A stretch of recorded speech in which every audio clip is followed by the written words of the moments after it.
Welcome back to Plain Pedagogies in the Early Years. This is topic 5, the last topic in Module 1. In this topic we're going to look at post-structural or postmodern perspectives of plain pedagogy. We'll talk about that use of terminology in a minute. Post-structural and postmodern theories mostly stem from the work of Michel Foucault and Pierre Bourdieu. However, as with all of the theories presented in this unit so far, there are a range of others, and you'll have noticed in today's in the reading for this topic that the term postmodern is preferred by Albon. The EYLF talks about post-structural, and there is the tendency in the literature to use those terms interchangeably, although there is a subtle difference around them. Foucault, for instance, doesn't classify himself as a post-structuralist. He talks, or a postmodernist. He preferred to talk about the way that he was challenging modernity, not that he was post-modernity, but that he was contesting it.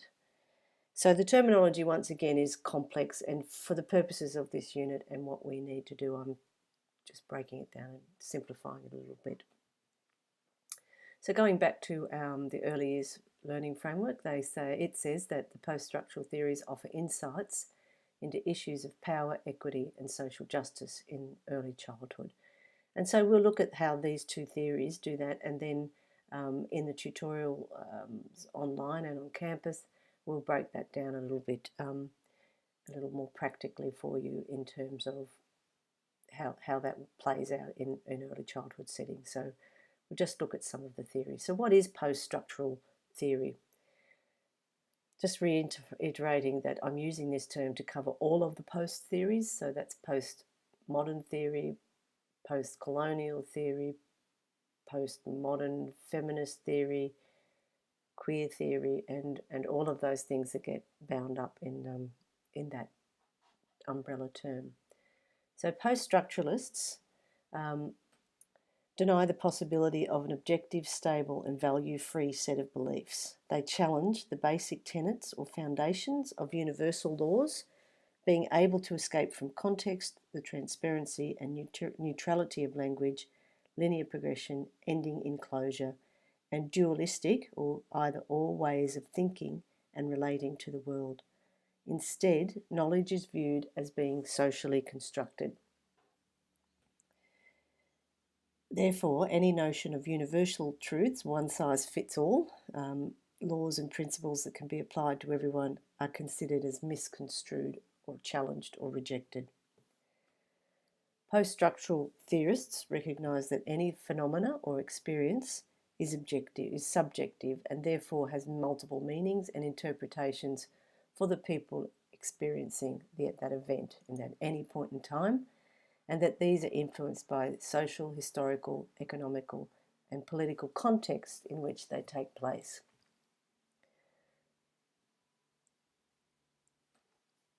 Post-structural theory challenges the dominance of science and scientific approaches, such as developmental psychology, that apply universal laws, formulas and theoretical hypotheses, if you like, about the world, and particularly about children and education and care. There's an increasing number of scholars and educators in the early childhood field across many countries working in post-structural thinking, and their theories and concepts have begun to influence practice and research. Post-structural scholars today are drawing heavily on the foundational roots of French social and philosophical theory. In this case, we'll talk about Foucault and Bourdieu.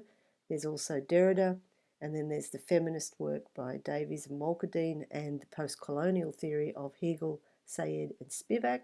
And these all come together in some of the writings and the work, certainly the readings that you had, the reading by Donna Albon that you have for this topic.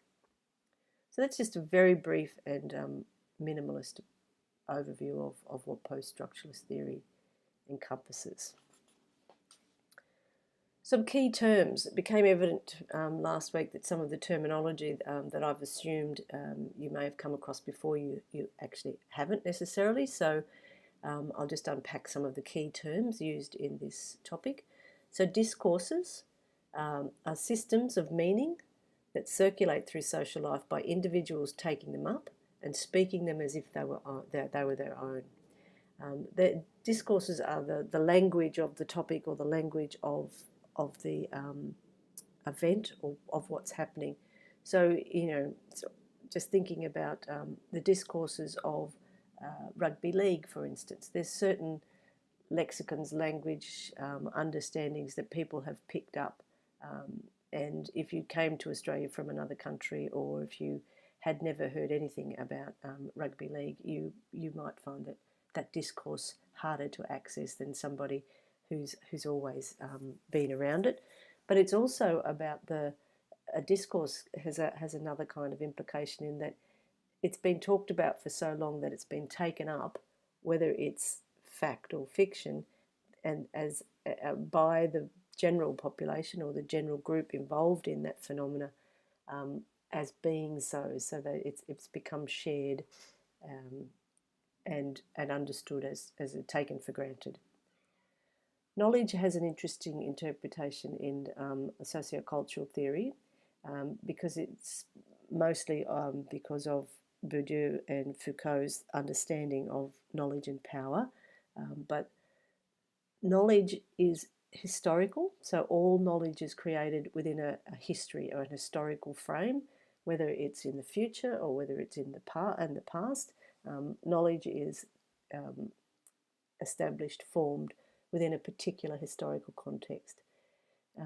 It's value laden, so somebody's knowledge, somebody has either developed that knowledge or you've developed it, you've come to some understandings yourself and you bring to those understandings your own values. So knowledge is value laden, it's context specific, meaning, not just locally, globally, across countries, but even, within a microcosm. Knowledge in one specific family might be different to the kind of knowledge that's in another family. They might not have exactly the same. So it's contextually specific, and because of the other area to the historical thing, it's culturally specific. And in sociocultural theory, it's always partial. So it's only part of the complete understanding that we might have. It has the potential to be normative. So my knowledge is of greater value than your knowledge. So my knowledge is right, and for you to be able to pass this course, for instance, this unit, I could take the position that you have to come back to me, write in your essays an understanding of this topic in exactly the same way as I have portrayed it. But of course that's not the case in this unit. The other thing is that knowledge and power are inextricably linked. So with knowledge comes power, with power comes knowledge. So again, these theorists don't disassociate the two. Deconstruction is an interesting concept, particularly associated with Gail Canella, post-structuralist, postmodernist. And she talks about reading social life as if it were a text. You've got to look for what's being said, what's not being said, and what messages are being sent and received in the spoken word of the social life, but the actual interactions, but also what's not happening and what's not being said. And the goal of deconstruction is to reveal inconsistencies, contradictions, and biases, and very importantly, so that you can reconstruct what's happening and in a more informed and enlightened way, if you like. And there's that word transformation again, which we came across in Freire's work in the last topic, and that's the act or process of changing conditions. And in terms of post-structuralists, that means looking at the status quo, the way things are, and if your critique or your deconstruction of social life sees some inconsistencies, contradictions, and biases, then you would take transformative action to reconstruct those conditions so that they were more just and equitable. Okay, Michel Foucault. Michel Foucault was a French philosopher and social theorist. His theories addressed the relationship between power and knowledge and how they were used as a form of social control through various societal institutions. In particular, he points out that each society has its own regime of what is accepted as truth, that is, the types of discourses and language it accepts and makes function and what's considered true. According to this view, the language we use shapes and directs our way of looking at and understanding the world, rather than simply being a means of representing or copying reality. Seen from this perspective, language organises and governs our everyday experience of the world, as well as our ideas, thoughts, and actions in a particular way. Language can also create boundaries through processes of exclusion or inclusion. So if you don't understand the discourse of rugby league, if you can't access that conversation, then you can be excluded. And likewise, if you can join that conversation, then you can be included. So Foucault tells us, therefore, language can be used to empower or limit our thinking by directing how we view the world and hence our behaviours. Also, the language we use and the actions and practices we give prominence to can also inhibit alternative ways of understanding or interpreting the reality we experience. Foucault argues for thought as a form of criticism of all that we take for granted. Thought in this context refers to a form of criticism that enables us to question or deconstruct the way we view the world and our relation to it. As part of this exercise, the ways in which we think and behave can be challenged, the language changed, the behaviours altered, and boundaries reconstructed.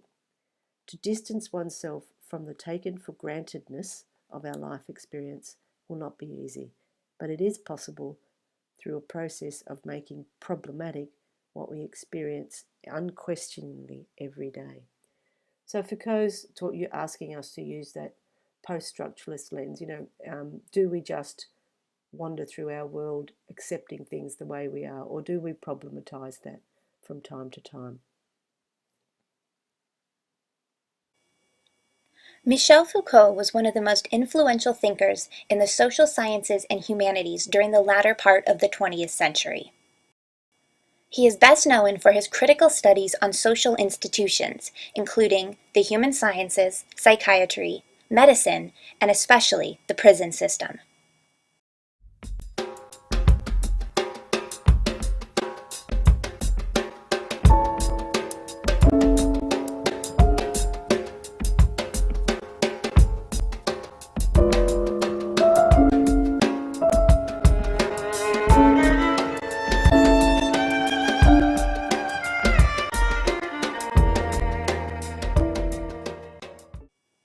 Foucault was born in Poitiers, France in 1926. His father and grandfather were both prominent physicians and hoped he would follow in their footsteps.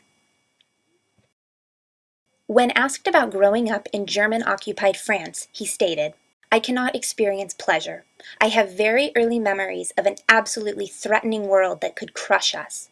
To have lived as an adolescent in a situation that had to end, that had to lead to another world, for better or for worse, was to have the impression of spending one's entire childhood at night waiting for dawn. That prospect of another world marked the people of my generation, and we have carried with us, perhaps to excess, a dream of apocalypse." While attending the prestigious college École Normale, he suffered from severe depression and started seeing a psychologist. This is where his interest in psychology and the social sciences began. After receiving the equivalent of a bachelor's degree in philosophy, he moved to Sweden to teach at the University of Uppsala. He submitted his doctoral thesis here, but it was rejected. He returned to France to finish his thesis and teach philosophy at Clermont-Ferrand. It was at this university that he met Daniel Defoe, who would become his longtime lover. After receiving his PhD, Foucault taught at a number of French universities, including the newly opened Paris 8, before settling down as Professor of the History of Systems of Thought, a self-appointed title, at the prestigious Collège de France. He would continue to lecture here over the next 20 years. Foucault took part in many political protests throughout the years and helped form the Prison Information Group as a way for prisoners to voice their concerns. He consistently stressed the need to restore the right of speech to groups silenced by their place in the structure of society. He began to spend more time in the United States, lecturing at universities including the University of Buffalo and UC Berkeley. In 1975, he took LSD at Zabriskie Point in Death Valley National Park, later calling it the best experience of his life.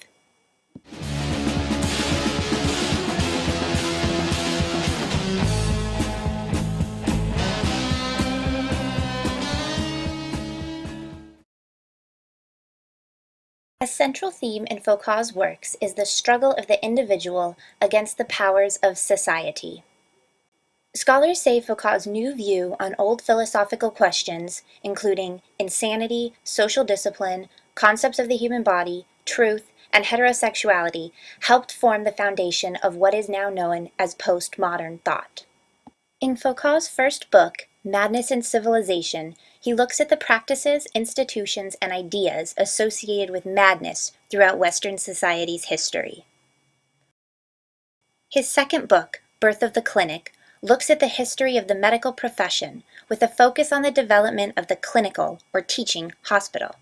In it, he also discusses a term he coined, medical gaze, which refers to the way doctors view the patient's body as a separate entity from their personality. He argues this is dehumanizing and acts as another form of power over the individual. Discipline and Punish is often noted as Foucault's most influential book. It focuses on how the elite in society dominate and control the rest of society through disciplinary institutions, mainly prisons and schools. In order to dominate and have power, discipline must be used to regulate behavior of the individual. This regulation happens through many avenues, including the organization of spaces, such as the architecture of a building, and time, as in a classroom schedule. In the book, he also states his belief that no societal advances have been made since the Renaissance. The only thing to advance has been technology, and this new technology further enslaves the individual. Foucault did not spend a lot of time focusing on the subject of education, but he does say that school is an institution which teaches us how to use, and more importantly, respond to power. Foucault called schools normalizing institutions. If you think about it, schools are formed around educating large numbers of children, and secondary schools are regimented and institutional. Students are placed in classrooms where desks are usually lined up, facing the authority figure, the teacher, who stands up in front of the class, and the day is run by the ringing of the bell at specific times. Foucault's theories on power and control can be used as an argument against standardized testing in today's classrooms. Teachers are using rote styles of learning and retention for the tests, and facts are more important than concepts. From an educational psychology standpoint, standardized testing is a form of administrative control within the learning process. Foucault died of an AIDS-related illness in Paris on June 25, 1984. Prior to his death, he had destroyed most of his manuscripts, and in his will had prohibited the publication of what he might have overlooked.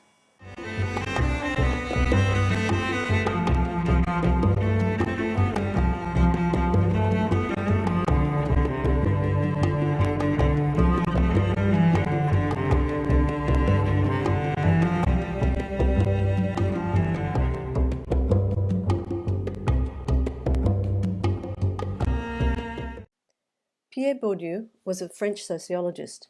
He studied the ways in which social classes are organized and classified, and in particular how the educated social groups use cultural capital as a social strategy to hold or gain status and respect in society. Bourdieu's research has provided important ways of considering the relation of education to issues of how social groups are sustained and maintained, and the mechanisms through which social inclusion and exclusion are produced. He saw power as being created culturally and symbolically through the interaction between agency and structure, as an issue of socialisation against autonomy. His theory is characterised by the concepts of habitus, capital, field, and doxa. These are important concepts in understanding Bourdieu's theory, and they're outlined quite well in the following video. Let's say that we have here the individual, and the individual enters into society, and society consists of a number of spaces. Society is a multidimensional space consisting of a number of subspaces or fields, and these could be any number of different contexts like institutions, social groups, workplaces. And while entering these spaces or fields, the individual always has with him or her the habitus. And the habitus are the resources, the combination of the amount and type of capital that the individual has. And this capital might be economic, money and such, or it can be social capital, like who you know and your networks, or it can be cultural capital, which is very important in Bourdieu's theory, having to do with knowing the right cultural codes, how to behave, and what works in various settings and contexts or in various fields. So all these forms of capital, economic, social, cultural, are transformed into symbolic capital, and that's an automatic process, and it happens when the individual enters into a field. So each field has its own rules or doxa. So the doxa are the rules for the field or space, and according to those rules, the social group at an aggregated level will evaluate the individual and ascribe him or her their position, their legitimate position in the field. So this means that when you study mentoring, it's very easy to identify spaces or fields like these and to analyse them in terms of practice. So studying social practice, what people do, for example, in a mentoring scenario, will make it possible to observe things that kind of that we can then conceptualize in terms of habitus, capital, field, doxa, and so on. Bourdieu used these concepts to interrogate how different social groups vie for and acquire power within societies. Like Foucault, Bourdieu is interested in showing that knowledge is a social fact that should undergo social inquiry because knowledge bears a relationship to the social position of the knowers. The implications of these theories for play and pedagogy are quite significant and growing. So taking a post-structural perspective means believing that there are multiple and contested ways of learning. This means knowledge is positioned as relative, not fixed by a reference to a positive construction of reality. So post-structuralist perspectives really speak back to developmental perspectives that say things happen in certain sequential locked stages. They contest that way of learning and that way of knowing. And of course, in the Educator's Guide, it was interesting to note the actual comment between critical theory and post-structural theory doesn't change. They're both talking about, it says the same thing for both. And because post-structural theory is emanates out of critical theory, it is in the critical frame, I guess that's not surprising either. So this is very brief, and I've inserted those videos so that you get perhaps another perspective of what these theories are, and so that we can talk about that a little bit more in the tutorials. Once again, I've included a list of the references that I've drawn on in this presentation.